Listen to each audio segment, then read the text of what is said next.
సంవత్సరం ఆఖరి అంచును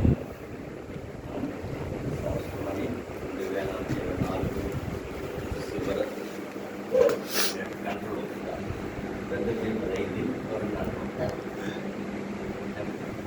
మనకి ఇచ్చిన చాలా మేలు చేయండి. ఎంతోమంది ఒక సంవత్సరం చూడలేక ఒక సంవత్సరంలో ప్రవేశించలేక ఎంతోమంది నశించిపోయారు. కానీ దేవుడు గుర్తుపెట్టి మనకి ఇస్తున్నాడు కనుక అందుని బట్టి మనం సంతోషించే వారికి ఉండాలి.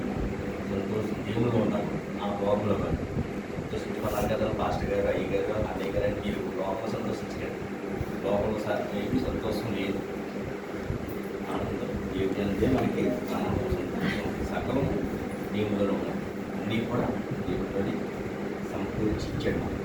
లోకంలో ఈ నిత్యం కాదన్నమాట. ఏంటి సూపర్ ఉంటాయి మనకు కొంతకాలం 2 గంటలే 2 నిమిషాలు ఉంటుంది సంతోషమై. కానీ మనము దేవుళ్ళు ఉంటే నిత్యం ఇక్కడ ఉంటుంది ఈ లోకంలో. అలాగే మనకి ఇంకో లోకం ఉంది, ఏంటిది పరలోకం. అక్కడ కూడా మనకి సంతోషం. అందుకని మనం ఆ సంతోషాన్ని ఎదగాలి. మీరు ఎదుర్కొన్నటువంటి ఈ రోజులు ఎదుర్కొన్న ఎక్కువ కాలం మండేది ఎదుర్కొంటారా, లేకపోతే రేపు వారైపోతాను అనుకుంటారా? ఎక్కువ కాలం మనిది మంచిగా పనిచేస్తుంది అంటే దాన్నే కొనుక్కుంటాం మనం. ఎంత పెట్టైనా ఇప్పుడు రేపు డబ్బు పెట్టైనా దాన్ని కొనుక్కుంటుంది. కానీ అది కొన్ని సంవత్సరాలు ఒక 10 సంవత్సరాలు పనిచేస్తుందని మనం గ్యారంటీ ఇస్తాడు ఎవడో షాపు. ఇది కొన్నా, మిక్సీ కొన్నా, ఫ్రిడ్జ్ కొన్నా, ఒక వాషింగ్ మిషన్, ఒక ఏసీ కొన్నా, ఇవన్నీ కూడా మనకి లోకరీతిగా మీరు అర్థం చేసుకోండి. లోకరీతికి ఏం చేస్తాం, ఎక్కువ పెడతాం. అది రేపు పాడైపోయింది ఎంత పెట్టారో మీరు ఇచ్చారు. ఎందుకంటే రేపు పాడైపోయింది వేయకుండా అది ఎంతమే కదా, వేస్టే కదా, అవి పోయినట్టే కదా మనకి. అదే 50,000 అని అనుకోండి, అది 20 సంవత్సరాలు పని చేస్తాను అనుకోండి, అది కొంటారా మీరు? లేదా రేపు మీరు ఒక ఇచ్చి రేపు ఇది కొంటారా? చెప్పండి మీరు. ఎక్కువ కాలం పని చేసేది మనకు ఎక్కువ డబ్బులైనా. అంతేగాని రేపు పాడైపోతుంది ఈ టైంకి, మళ్ళీ ఈ టైంకి పాడైపోద్దండి, ఇది కొనుక్కెళ్ళని ఈ ఒకరు తక్కువ రేటే అని అంటాడు. అది కొనుక్కొస్తాం మనం, చెయ్యం, వాడం, తీసుకోము. అలాగే మన ఈ లోకంలో కూడా ఉన్నవన్నీ కూడా అల్పమైనవి, అవి కొద్ది కాలమే ఉంటాయి. ఈ కొద్ది కాలంలోనే ఉండేవి అవన్నీ. కనుక వాటి కోసం మనం ఆశపడకూడదు అన్నమాట. వాటి కోసం మనం ధనాన్ని హెచ్చించకూడదు, మన సమయాన్ని హెచ్చించకూడదు, మన శరీరం కూడా వాటికి వాడకూడదు. ఎందుకంటే కొద్ది కాలం ఉంటుంది, నిత్యం ఉండే దానికోసం మనం, ఎక్కువ కాలం ఉండే దానికోసం మనం ప్రయాసపడాలి, కష్టపడాలి. మనం ఈ లోకంలో అదే యేసుక్రీస్తు వలన ఆయన సంపాదించుకోలేక ఈ లోకంలో ఏదో ఎన్నో కోట్లు సంపాదించుకోవాలని, కోట్లు అవుతుడై మహారాజు అవుతుంది. ఈ లోకం గుర్రాల మీద, రథాల మీద పెద్ద పెద్ద కోటలు కట్టుకుని తిరగాలయ్యా యేసుక్రీస్తు వారు. ఈ లోకం శాశ్వతం అనుకుంటే, ఇవన్నీ శాశ్వతం అనుకుంటాం. కానీ ఆయన ఏమనుకున్నారు, అసలు ఏమీ శాశ్వతం కాదు, తండ్రి ఉన్న లోకమే పరలోక రాజ్యమే శాశ్వత లోకమని ఈ లోకంలో అన్నీ కూడా విడిచిపెట్టాడు. ఆయన పుట్టుడు కానీ కూడా ఆయన పుట్టాలంటే రాజు గారి ఇంట్లో పుట్టొచ్చు, మహారాజు గారి ఇంట్లో పుట్టొచ్చు. కానీ ఆయన ఎక్కడ పుట్టాడండి? పశువుల ఆకలు తొట్టిలో పురుగు. ఎంత తగ్గించుకోవడం చూడండి. తగ్గించుకోవడం కారణం ఏంటి? మనం అలాగే తగ్గించుకోవాలండి, మనం అలా బ్రతకాలని, మనం అంత తగ్గించి బ్రతకాలని. అంతేగాని ఆయన అలా బ్రతకడండి. ఆయన మన చాలామంది తెలియక సీపుగా చూస్తారు, తప్పుగా చూస్తారు. ఏంటి ఆయన రాజు అంటున్నారు, ఆయన దేవుని కుమారుడు అంటున్నారు, కానీ ఆయన అలా పుడతాం ఏంటి అని కొంచెం తెలియని వారికి అలా అర్థం చేసుకుంటారు. కానీ మనకు తెలిసిన వాళ్ళు మనం ఎలా అర్థం చేసుకోవాలి? అది తగ్గింపు స్వభావం. మనం కూడా దేవుని కుమారుడే అంత తగ్గించుకుని పశువులు పాకలు తోటలో పొరుండబెట్టాడంటే మనం ఇంకెంత తగ్గించుకోవాలి? మనం ఇంకెంత ఎంత తగ్గించుకుని జీవించాలి, బ్రతకాలి లోకంలో? ఇది పాఠం, నేర్పించే పాఠం. ఆయన పుట్టుకతో పాఠం ఉంది. అలాగే ఆయన పుట్టుక ముందే ఎవరో ప్రవక్తలు అనేక మంది భక్తులు రాశారు ఆయన పుట్టుక కోసం. ఆయన ఇలా వస్తాడు, ఆయన ఇలా జన్మిస్తాడు అని ఆయన కోసం చెప్పి ఉన్నారు. కనుక ఇవన్నీ కూడా మనం ఏం చేయాలంటే అవన్నీ మనం తీసుకుని మనం వాటిని ఆలోచించమాట. అది ఇవన్నీ చెప్పడానికి కారణం, ఇవన్నీ చేయడానికి కారణం ఏంటంటే మన బ్రతుకు సెట్ చేసుకోవాలని, మన జీవితాన్ని సెట్ చేసుకుని దేవుని కోసం బ్రతకాలని. ఇవన్నీ కూడా బైబిల్లో 66 గ్రంథాలు ఉన్నాయంటే ఈ 66 గ్రంథాలు కూడా మనం ఎలా బ్రతకాలి, ఎలా జీవించాలి మనం అని దానికోసమే ఇవన్నీ. అంతేకాని వీటి వల్ల మనం ఏదో సంపాదించుకుంటాము, లేకపోతే ఏదో మనం పట్టుకుంటాము ఏదో అనుకుంటాం కాదు. కానీ మనం మొదటగా ఏంటంటే మన జీవితాన్ని సెట్ చేసుకోవడం, మన బ్రతుకుని సెట్ చేసుకోవటం. మనం యేసుక్రీస్తు వారు జీవించారు. అలాగే మహా అబ్రహాం గారికి ఏమి ఇచ్చేసారంట? దేశాన్ని ఇచ్చేసారంట. ఆయన దేశాన్ని ఇచ్చేసిన ఆయన ఎలా ఉన్నాడు? ఆయన దేశాన్ని ఇచ్చేది మనం ఎలా ఉంటాం? అసలు ఒక ఎకరం పొలం ఉంటేనే అడ్డుకోలేము. మనం ఒక ఎకరం పొలం భూమి ఉంటేనే మనం పట్టుకోలేము మనల్ని. నాకంటే తీరుడు లేడని తిరుగుతాం. అలాగే ఆయనకి ఏం చేయడు? దేశాన్ని ఇచ్చేసాడు దేవుడు. పాలిస్తున్న దేశాన్ని ఇచ్చేస్తే ఆయన ఎలా ఉన్నాడు? ఒక టెంట్, ఒక కోట కట్టుకునేదైనా, పెద్ద కోటలు కట్టుకుని ఒక 10 స్టేట్ బిల్డింగ్ కట్టుకుని లేదా రాజాల మీద గుర్రాల మీద తిరగలేదైనా. ఆయన సింపుల్గా మాట ఏంటంటే ఆయన దేశం ఇచ్చినా కానీ దేవుడు అంత ఆశీర్వదించినా కానీ ఆయన తగ్గించుకుని దేవునికి లోబడి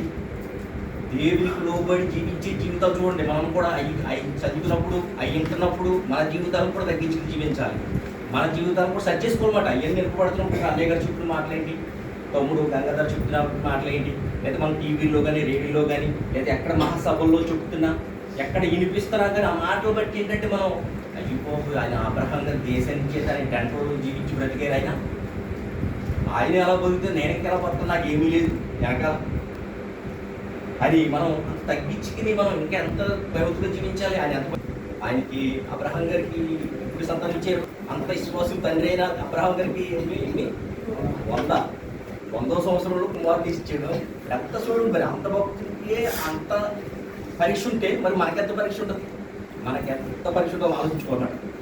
మనకు అనుకుంటాం కార్యాలు జరగకపోతే, ఏదైనా జరగకపోతే దేవుని చూసింది నాకు అవ్వలేదేంటి, నేను సంవత్సరం పడి చూస్తున్నాను, 2 సంవత్సరాలు పడి చూస్తున్నాను, 3 సంవత్సరాలు పడి చూస్తున్నాను, నాకు పిల్లలు లేరే, లేకపోతే నాకు అధికారం లేదు, ఇది కలగలేదు, నేను ఏంటి బిల్లు కట్టుకోలేదు, లేదా పొలం కొనుక్కోలేదు, లేకపోతే నా పిల్లలు ఎలా ఉన్నారా ఏంటని మనం దిగులు పడకూడదు. ఎట్టి విషయంలో ఆయన మహా విశ్వాసం తండ్రి అబ్రహాం గారికి పిల్లలు ఇస్తానన్న తండ్రి ఎప్పుడు ఇచ్చాడంటే 100వ సంవత్సరంలో ఇచ్చాడు. ఆయన ఇచ్చిన మళ్ళీ ఏమడిగా అంటే ఇచ్చి మళ్ళీ కుమారుడు ఇచ్చేవాడు ఇసాక్ గారిని నాకు పలికిచ్చామంటే ఆయన ఎక్కడ అభ్యంతరపడలేదు.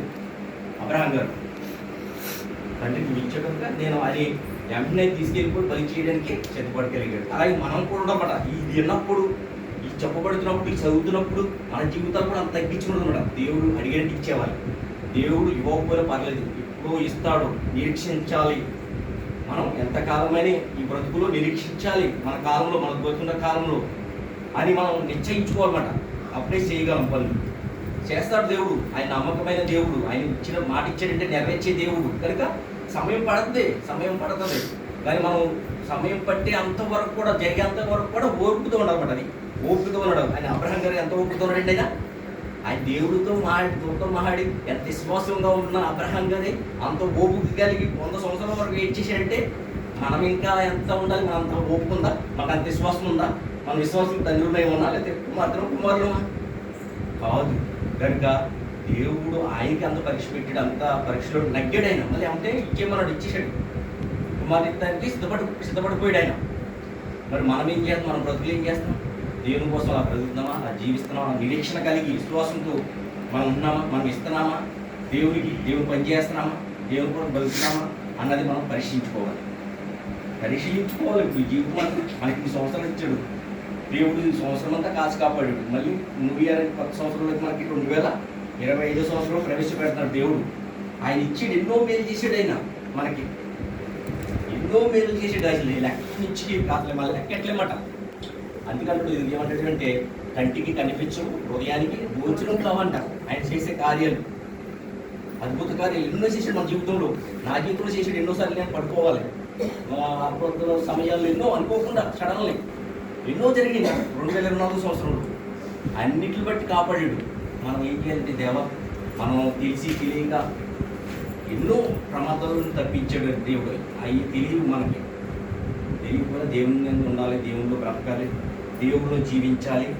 అలాగే విశ్వాసులకు మాదిరిగా ఉన్నప్పుడు దేవుడు మనల్ని దీవిస్తాడు, కాసి కాపాడతాడు. అది కీర్తన చూడండి. కీర్తన గ్రంథము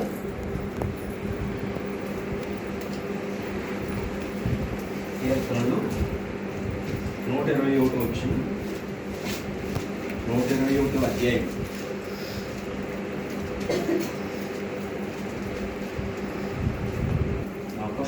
చెప్పండి. కొండలెత్తున కొండెత్తుతున్నాను, నాకు సహాయం ఎక్కడ నుండి వచ్చును? ఇంకో వలన నాకు సహాయము కలుగును. ఆయన భూమాకాశములను సృజించిన వాడు, ఆయన నీ ప్రాణములను వదిలినీయడు, నిన్ను కాపాడువాడు, కునుకడు, ఇశ్రాయేలును కాపాడువాడు కునుకడు, నిద్రపోడు. యెహోవాయే నిన్ను కాపాడువాడు, నీ కుడి ప్రక్కన యెహోవా నీకు నీడగా ఉండును. యెహోవా వలననే నాకు మనకి ఊపిరి, ఈ గాలి ఇవ్వటమే కాపాడటం. మీరు ఎక్కడికో వెళ్ళిపోవలసిన లేదు, ఏదో అవసరం లేదు. మనం దేవుడు ఏదో వరాల అవసరం లేదు, ఏదో ఆస్తి అంతస్తు లేకపోతే ఏదో ప్రమాదం తప్పించడం అవసరం లేదు. మనకు ఊపిరి ఉంచాడంటే అదే దేవుడి కృప. మనం పీల్చుకునే గాలి ఆక్సిజన్ లేకపోయిందంటే ఒక క్షణం మనం ఎలా వెళ్ళిపోతామని అందరూ గొప్ప కింద కూలిపోతాం. మొత్తం యాపాకు చూస్తే చెట్టు ఒకసారి చూడండి, చెట్టు కాడ ఆకులు ఎలాగైతే రాలిపోయి కింద పడుంటాయో అలా పడిపోతాం. ప్రపంచ జనాభా 800 కోట్ల మంది. ఆ ఊపిరి ఇచ్చాడంటే అదే కృప, అదే దేవుని దయ.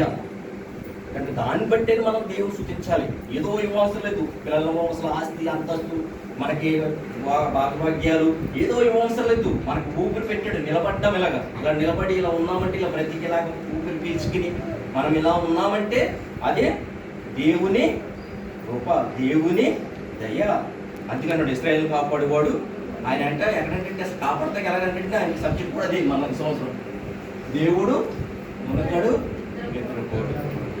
చూసారా, మనల్ని కాపాడుతా చూడండి. ఆయన ఎంత ఎన్ని వర్క్ చేస్తారు మీకు తెలియదు. కానీ ఎన్ని తిరుగుతున్నాయి మనల్ని పోషింపడతాయి. ఈ భూమి తిరగాలంటే, ఈ గ్రహాలు తిరగాలంటే, ఈ సూర్యుడు చంద్రుడు ఇవన్నీ గ్రహాలు అన్నీ తిరిగితేనే మనకి డే అండ్ నైట్ వచ్చింది, రాత్రి ప్రాగలు. మన ఎన్ని అవతిస్తారు దేవుడు. అది గమనించాలన్నమాట, అది గమనించాలి మనం. అవన్నీ దేవుడే తిప్పుతున్నాడు కనుక మనకి ఈ వాయువులు వస్తున్నాయి, కాలాలు వస్తున్నాయి. శీతాకాలము, వర్షాకాలము, యాసకాలం. మనం ఈ కాలాన్ని అనుభవిస్తాం, కానీ ఈ కాలంలో వస్తాయి ఇవన్నీ తిరగటం వల్లే. సూర్యుడు చంద్రుడు భూమి ఈ గ్రహాలన్నీ తిరగటం వల్లే ఈ వస్తున్నాయి మనకి. గాలి నీరు సమస్తము. భూమి ఎలా ఉంటుందండి? గుండ్రపుడుగా ఉంటుంది. భూమి మీద సముద్రాలు ఉన్నాయి. సముద్రాలు ఈ తిరగటంలోనూ భూమి మీదకి వచ్చేది ఎక్కడన్నా రావు. దేవుడు పెట్టిన సిస్టమ్ అది. దేవుడు కాపాడతానికి ఏమి సరిహద్దు పెట్టాడంట? ఇసుకని సరిహద్దు పెట్టాడంట. మనం ఏమన్నా సరిహద్దు వేసుకున్నప్పుడు లేదు గట్టు వేసినప్పుడు మనం ఇసుక వేసుకుంటాం ఎక్కడన్నా వేయు, ఎందుకంటే ఇసుక కుక్కెళ్ళిపోతుంది. కానీ దేవుడు జ్ఞానం చూడండి, దేవుడు మహాజ్ఞాని. ఆయన జ్ఞానానికి మించింది ప్రపంచంలో ఎవరు లేరు, ఎవరు సరిపోరు కూడా. అందుకంటారు మీ గ్రంథాన్ని కోట్లు పెట్టినా దొరకదండి. అందుకే చాలాసార్లు ఇది కోట్లు పెట్టి దొరకదు. మనం కొనాలనే కొనలేము ఈ గ్రంథంలో మాటలు మనకి. కానీ దేవుడు చక్కగా 66 గ్రంథాలు, నా కుమార్తె నా కుమారుడు నేర్చుకోండి, ఆ మాట ప్రకారం జీవించండి, బ్రతకండి అని మనకి ఉచితంగా ఎంతకు వస్తుంది? 300 దొరికేస్తుందండి. 300 రూపాయలు మామూలు బైబిల్. ఇది అనుకోండి ఒక 500-600 ఉంటుంది కాస్ట్.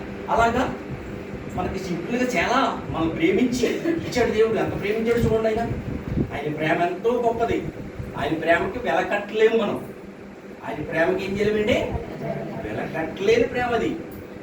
ఆయన అద్భుత కుమారుడు కూడా మన కోసం ఏమి ఇచ్చాడు? బలిగా ఇచ్చాడు. చూడండి ఎంత ప్రేమించే కుమారుడు కూడా మన కోసము. మనమెక్కడ నశించిపోతాము, మనమెక్కడ పాతాళంలో జారిపోతాము, ఈ లోకము విడిచిపెట్టి నా యొద్దకు రారేమని దేవుడు ఎంతో ప్రేమ కలిగి, జాలి కలిగి, ఆయన జాలి చూడాలి, జాలి ప్రేమ దయ చూడండి ఎంత ప్రేమించాడో మనల్ని. అవన్నీ మనము గ్రహించాలన్నమాట.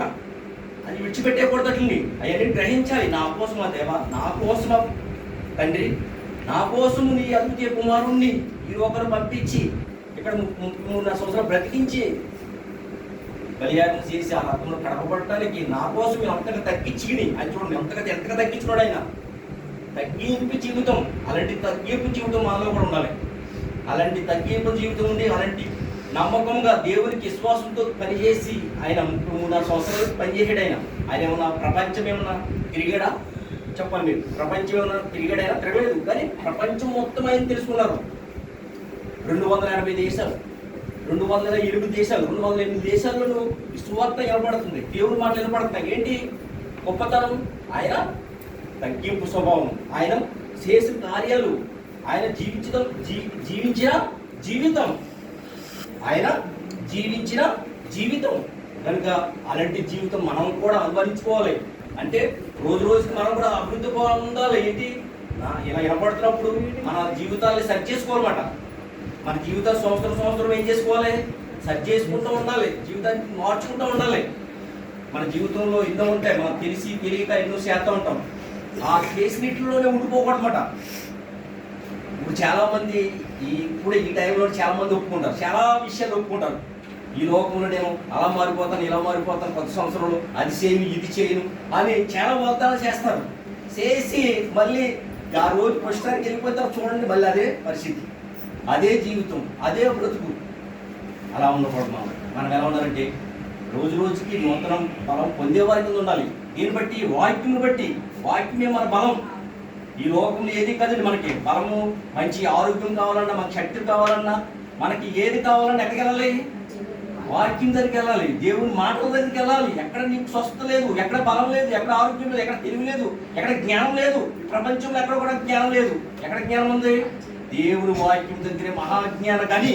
ఇదేంటి అన్నాడు దేవుడు, మహాగని, జ్ఞాన గని వాటిది. ఇక్కడ ఉన్న జ్ఞానం ఎక్కడ ప్రపంచంలో దొరకదు. ఎక్కడ యూనివర్సిటీలో పోయి అమెరికా, లండన్, ఇంగ్లాండ్, ఆస్ట్రేలియా కూడా ఎక్కడికి వెళ్ళా మీకు ఎక్కడ దొరకదు ఇలాంటి జ్ఞానం, దేవుడి జ్ఞానం. మీరు బైబిల్ వద్దకు వచ్చి బైబిల్ చదువుతూ దాన్ని జ్ఞానించుతూ వినటం వల్ల వీటి వల్ల ఏమొస్తుంది, విశ్వాసం కలుగుతుంది. విశ్వాసం కలిగి మీరు ఇంకా అభివృద్ధి అవుతారు. మీరు ఇంకా దేవుళ్ళు నడవడానికి, దేవుళ్ళు జీవించడానికి, దేవుళ్ళు బ్రతకడానికి, ఆయనకి దగ్గర అవ్వడానికి అవకాశాలు ఎక్కువ ఉంటాయి. ఇప్పుడు వాక్యంతో మనం నడిచినప్పుడు, వాక్యంతో మనం జీవించినప్పుడు, ఆజ్ఞ ప్రకారం, మాటల ప్రకారం జీవించినప్పుడు మనం దేవుని కోసం బ్రతికే వారి కింద మనం ఉంటాం. ఎందుకంటే మహాభక్తులు, ఎంతో మంది భక్తులు అలా చేశారు, అలా జీవించారు. ఎవరు, ఒక ఏలియా గారు కానీ, ఒక యోబు గారు కానీ, ఒక దావీదు గారు కానీ, ఇలా ఎర్మీ గారు కానీ, యెషయా గారు కానీ, దానియేలు గారు కానీ, ఇలా మహాభక్తులు అంతా ఎంతో మంది దేవుని అనుకుపట్టుకుని జీవించారు, బ్రతికే రావు. అందుకే రాయబడ్డారు, జీవ గ్రంథంలో పేర్లు రాయబడ్డాయి. అలాగే మనం కూడా మనకిచ్చిన బ్రతుకులో, మనకిచ్చిన జీవిత కాలంలో మనం కూడా దేవునికి ఇష్టమైన బిడ్డలుగా, ఇష్టమైన కుమారుడిగా, కుమార్తెగా ఇప్పుడైనా ఇక్కడైనా ఈ సంవత్సరం అయిపోయింది, 2024 సంవత్సరం అయిపోయింది. ఇక్కడ 2 గంటలు కనుక ఇక్కడ నుండైనా మనం మార్పు చెంది దేవుని కోసం, దేవుని నేను బతకాలి, దేవుని జీవించాలి, దేవుని కొరకు 2025లో కూడా నేను దేవుని పని చేయాలి అని మనం ఏం చేసుకోవాలి, నిశ్చయించుకోవాలి, వాగ్దానం చేసుకోవాలన్నమాట. నేను దేవుని పనిలో, ఏ పనిలో అయినా సిద్ధంగా ఉంటాం. దేవుని పనులు లోక పనిలో కాదండి, లోకం ఆశలు, లోక తలంపు, లోక ఉద్దేశాల్లో కాదు, దేవుని ఉద్దేశాల్లో, దేవుని పనుల్లో, దేవుని కార్యాల్లో మనం సిద్ధపాటు కలిగి ఉండాలన్నమాట. అది సిద్ధపాటు కలిగి ఉండాలి. ఏంటి, మనం ఏ క్షణం ఏం జరుగుతుందో ఏమి ఎవరికే తెలియదు. తెలియని జీవితాలు ఈ బ్రతుకులు. కనుక ఈ బ్రతుకులు, ఈ జీవితంలో మనం దేవుని కోసం బ్రతికి జీవిస్తే మనకి మహాలోకాన్ని, మహా జీవితాన్ని ఇస్తాను నా గొప్ప తండ్రి. కనుక అక్కడే చూడండి 139 కోట్లు చదవండి. 139 అధ్యాయము 1 వచనం. నీవు నన్ను పరిశోధించి తెలుసుకొని ఉన్నావు. నేను కూర్చుండుట, నేను లేచుట నీకు తెలియను. నాకు తలంపు పుట్టక మునిపే నీవు నా మనసును గ్రహించుచున్నావు. నా నడకను, నా పడకను నీవు పరిశీలన చేసి ఉన్నావు. నా చర్యలన్నిటిలో నీవు బాగుగా తెలుసుకొని ఉన్నావు. యెహోవా మాట నా నాలుకకు రాకమునిపే అది నీకు పూర్తిగా తెలిసి ఉన్నది. దేవుడు చూడండి ఎంత ఆయన మహాజ్ఞానానికి తెలిసిపోద్ది మనకి. ఈ వచనం చదివితే తెలిసిపోద్ది మనకి. చూడండి చక్కగా చెప్తున్నాడు, యెహోవా నీవు నన్ను పరిశోధించి తెలుసుకుని ఉన్నావు. నేను కూర్చుండుట, నేను లేచుట నీకు తెలియను. నాకు తలంపు పుట్టక మునిపే నీవు నా మనస్సును రాకముందే మనం ఏం చేస్తాము, ఎలా నడుస్తాము, ఎలా జీవిస్తాము దేవుడు తెలుసు అంట.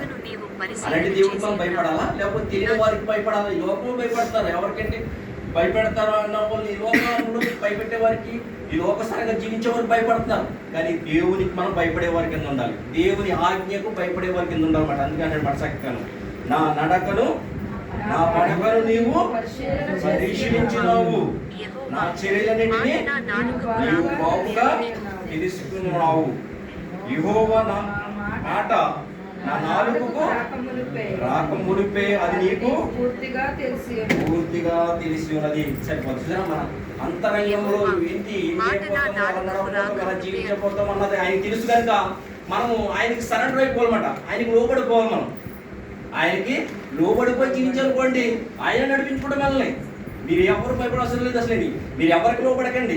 దేవుని మాటకే, దేవుని ఆజ్ఞలకే, దేవుని సన్నిధిలో మీరు మోకరించి ప్రార్థించి, దేవా నన్ను ఎలా నడిపించుకో, నీ ఆజ్ఞల ప్రకారం, నీ మాటల ప్రకారం నన్ను వాడుకో పాత్రగా అని అన్నారనుకోండి, గొప్పగా వాడుకుంటాడు. అనేకులు వాడుకున్నాడు ఆయన. శిష్యులు ఎలాంటి వారు? పాములు, చదువు లేని వారు, వాళ్ళు మహాజ్ఞానం కాదు, కానీ దేవుడు వాళ్ళని వాడుకున్నాడు. వాళ్ళ ప్రసంగం చేయక ఎంతమంది మారిపోయారట? పేతురు గారు ప్రసంగం చేయక 3,000 మంది, ఒక దిక్కునేమో 5,000 మంది. కనుక అలాగా దేవుడు మార్చుకుంటాడనమాట. మనం ఎప్పుడైతే అనుకో మనం సిద్ధపడతామన్నమాట. లోబడినప్పుడు దేవుడు మనల్ని ఎలా దిక్కు వాడుకుంటాడు. ఎలాగా? వాక్యం చెప్పేవారి కింద, పాటలు పాడేవారి కింద, దేవుని పనిచేసేవారి కింద, సువార్తకి తీసుకెళ్లేవారి కింద, సువార్త తీసుకొచ్చేవారి కింద, అలాగే ప్రార్థన చేసేవారి కింద, ఇలా అనేక రీతిగా మీరు నిలబడి చెప్తారనే కాదు, అనేక రీతిగా వాడుకుంటాడు దేవుడు. ఇచ్చేవారి కింద మీకు దయచేస్తాడు, సమృద్ధిగా దయచేస్తాడు. కానీ మీరు దేవుని కొరకు ఇచ్చేవారి కింద, అలాగే ప్రార్థన చేసేవారి కింద, అలాగే మీరు సువార్త పనికి తీసుకెళ్లేవారి కింద, తీసుకొచ్చేవారి కింద, అలా దేవుడు వాడుకుంటాడు. ఎప్పుడు మనం లోబడినప్పుడు, మనం లోబడి జీవించి, దేవా నా జీవితం నీకే అంకితం అన్నప్పుడు, నా జీవితం నీకే అంకితం, నీ కొరకే బ్రతుకుతున్నావు. పౌలు గారు ఏమన్నారు? బ్రతుకుట క్రీస్తే చూసారా? అంతే. మరి దేవుళ్ళు అంటే మనకి ఈ లోకంలో ఉన్న లాభమే, వెళ్ళిపోయినా లాభమే. ఎందుకంటే మహాలోకానికి వెళ్ళిపోతాం కదా మనం. కోట్ల సంవత్సరాలు ఉందా చెప్పేది మీకు ఉదాహరణ. మనం ఏదైనా హెచ్చించుకుంటున్నామంటే అది నికరంగా ఉంటేనే, స్టాండింగ్ ఉంటేనే, ఎక్కువ కాలం అందితేనే మనం కొంటాం. అలాగే పరలోకం నిత్యం ఉండేది, పరలోకం కోట్ల సంవత్సరాలు ఉండేది. అది మనం కొనుక్కోవడానికి, అక్కడికి వెళ్తానికి ఎంత ప్రయాసపడ్డా తక్కువే. ఇక్కడ ఈ జీవితం, ఈ బ్రతుకులో మనం ఎంత ఖర్చు పెట్టి ఎన్ని కోట్లు ఇచ్చినా తక్కువే. అలాగనుకుంటే కోటేశ్వరులు ఉన్నారు, కోట్లు ఉన్న వాళ్ళు ఉన్నారు, వాళ్ళు కోట్లు ఇచ్చి కొనేసుకుందరు. దేవుడు అలా పెట్టలేదు. దేవుడు డబ్బుతో పెట్టలేదు, దుబ్బతో మూడు పెట్టలేదు. ఎలా పెట్టాడు? తగ్గింపు స్వభావం, దేవుడు మారు మనసు రక్షణ. దేవులోకి వచ్చి జీవించి బ్రతికితే మీకు ఇచ్చేస్తాను అంతే. అంతేకాని కోటేశ్వరికి ఇస్తాను, మహాకోటేశ్వరికి ఇస్తాను, లేదా 2 కోట్లు 2 లక్షలని చెప్పలేదు ఆయన. కనుక మనకి ఇచ్చిన దాంట్లోనే మనం అది సంపాదించుకోవడానికి, అక్కడికి వెళ్ళడానికి, అందుకే యేసుక్రీస్తు అంత తగ్గించుకుని అంతగా ఆయన డే టైంలో చేసేవాడండి. సువార్త పని చేస్తూ నైట్ టైం ఏం చేసేవాడండి? ప్రార్థన ఒలివల కొండలకి వెళ్ళి ప్రార్థించేవాడు, తండ్రితో మాట్లాడేవాడు. అలాగే మనం కూడా, మన జీవితం కూడా అలా ఉండాలి ఎక్కువగా. కానీ అలా ఉండలేదు ఈనాడు. చూస్తుంటే కుర్రోళ్ళు కానీ ఎవరైనా అక్కడ టీవీలు ఎన్ని లోకంలో అన్నీ ఎక్కువ, దేవునికి ఇచ్చేది తక్కువ, దేవుని పని కోసం తక్కువ, లోకంలోకి శరీరాన్ని వాడేది ఎక్కువ. సెల్ ఫోన్లు, టీవీలు, లేకపోతే గేములు, లేకపోతే లోక పనులను కార్యక్రమాలు ఇట్లు ఎక్కువగా వాడతాం. కానీ యేసుక్రీస్తు వారు అక్కడ ఎలాగైనా లోక పనుల నిమిత్తం ఎప్పుడైనా వాడట్టు ఇక్కడ ఉందా బైబిల్ గ్రంథంలో? తండ్రి నిమిత్తమే ఎనీ టైం 24 hours.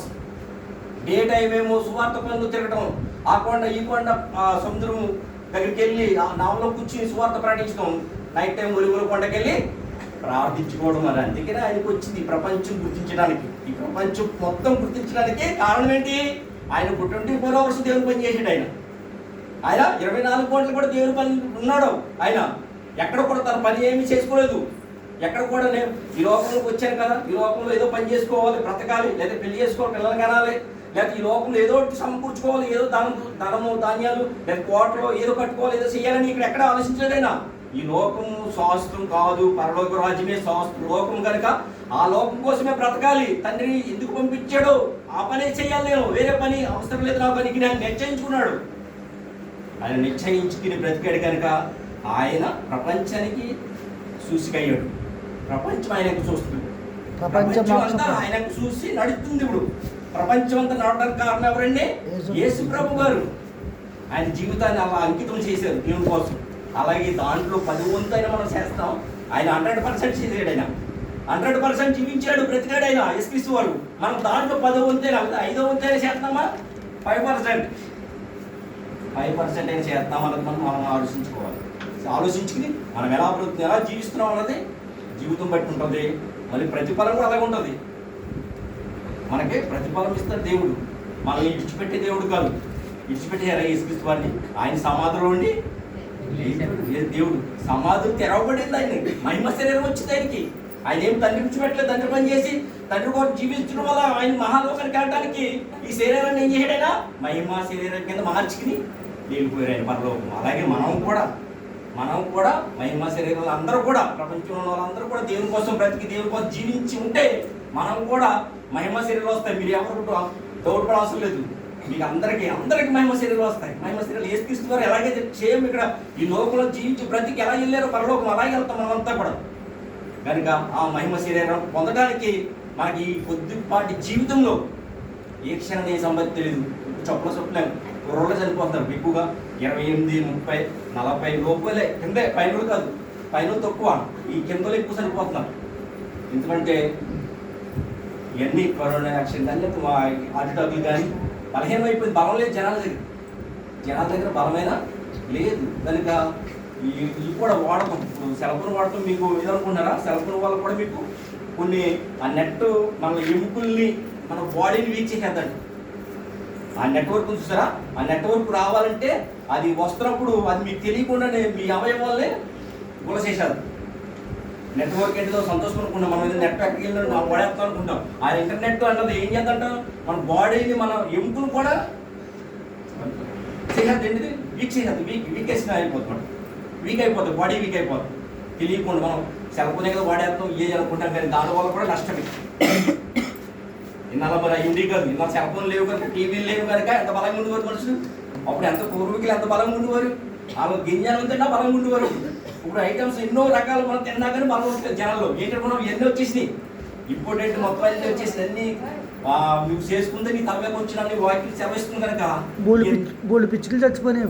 మరి అన్నీ మొత్తం చాలా భూమిలో సారం లేదు. ఇన్నాళ్ళు వర్షం పడితే టమాటో వర్షం వచ్చింది భూమిలోండి. ఇప్పుడు మెడిసిన్ వేసేంత ఎక్కువ భూమి పండడానికి. ఇన్నాళ్ళు ఏం పండి 20 బస్తాలు పండి ఎక్కడ వచ్చి ఇప్పుడు ఎంత పండిస్తున్నారు? 40-50 పండించేస్తారు. ఎందుకని ఎరువు ఎక్కువ వేస్తున్నారు. పురుగులు, ఈ పొటాషియం అన్నీ వేసి మొత్తం అంతా భూమికి ఏం చేస్తున్నారు? సారం లేకుండా చేస్తున్నారు. అయితే ఎలా ఉన్నది? రుచి లేదు. రుచి లేదు. మనలో కూడా బాడీలో కూడా బలం లేదు. అయితే తింటాం మనం. కనుక ఇలా జరిగిపోతుంది అన్నమాట. కనుక మనం ఈ జీవితంలో, కొద్దిపాటి జీవితంలో మనం దేవుని కొరకు బ్రతికే వారి కింద, దేవుని కొరకు జీవించే వారి కింద మనం ఉండాలని దేవుడు ఎప్పుడు కూడా విడిచిపెట్టే దేవుడు కాదు ఆయన. అందుకే కీర్తన 90 చూడండి. కీర్తన గ్రంథము 90వ అధ్యాయం 12వ వచనం మనం చూసుకుందాం.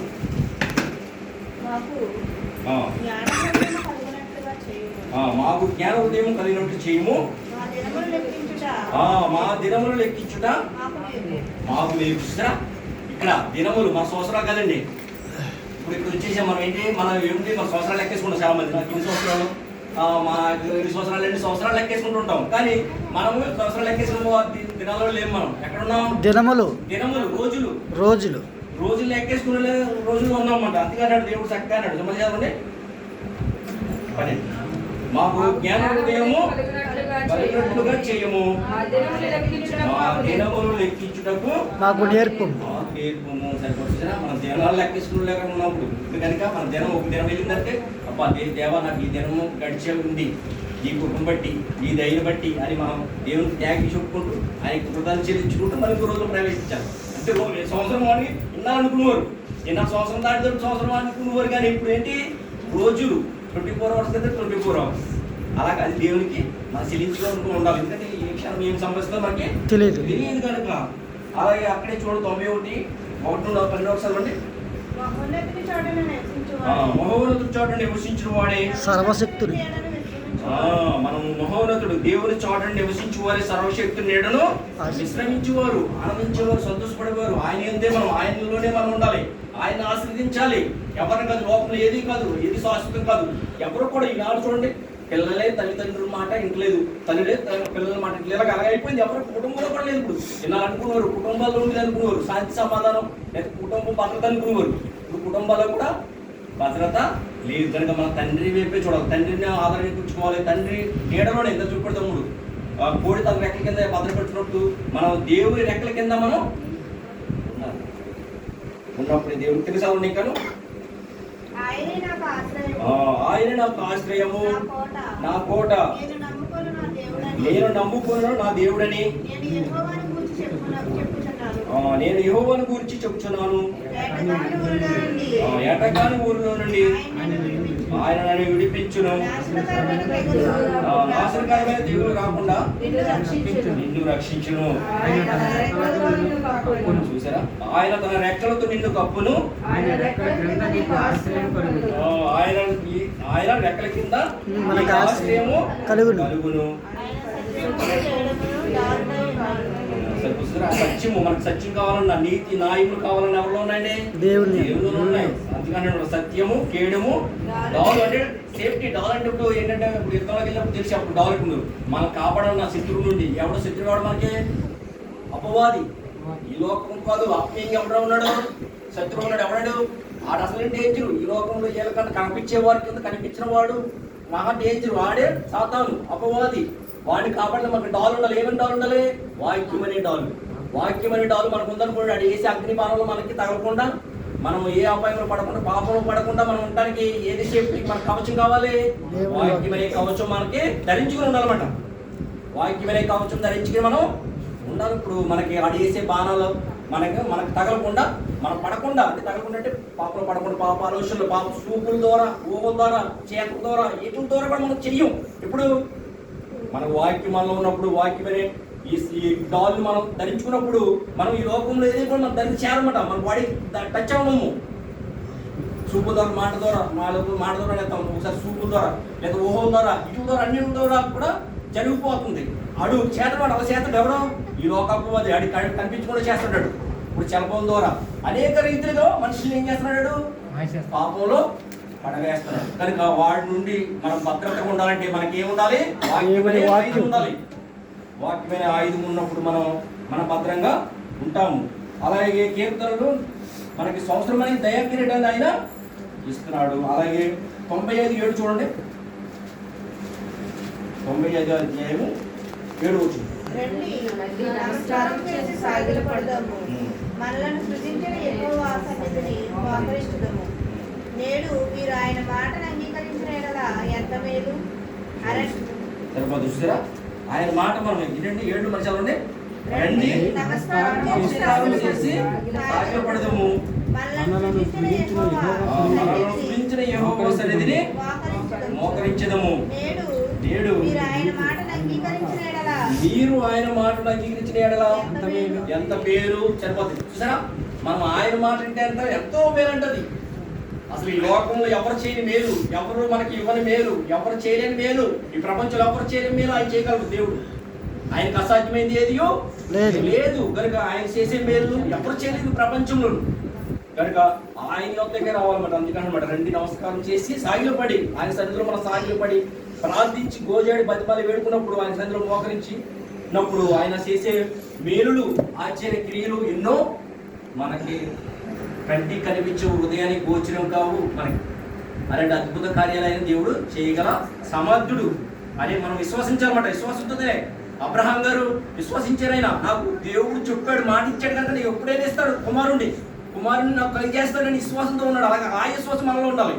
దేవుడు నాకు చేస్తాడు, నాకు ఏదైనా చేయగల సమర్థుడైనా, చేయగల సమర్థుడు కనుక చేస్తాడు కనుక నిరీక్షణతో, విశ్వాసంతో మనం జీవించి బ్రతకాలన్నమాట. మనం ఈ లోకంలో జీవించి బ్రతకాలనుకోండి, మనం పరలోకం ఇస్తాడని ఆయన వాగ్దానం చేశాడు. ఆయన మనకి ఏం చేశాడంటే పరలోకాన్ని మీకు అనుగ్రహిస్తానండి వాగ్దానం చేసి దేవుడు. ఆ దేవుడు మనకు నిశ్చయంగా ఆ లోకాన్ని మనకి ఇస్తాడు, పరలోకాన్ని ఇస్తాడు. కనుక ఆ నిరీక్షణతో మనం భయభక్తులు కలిగి జీవించి బ్రతకాలని ఈ కొద్ది పక్షం దేవుడు దీవించిన గాక. చిన్న ప్రార్థన. పరలోకమందు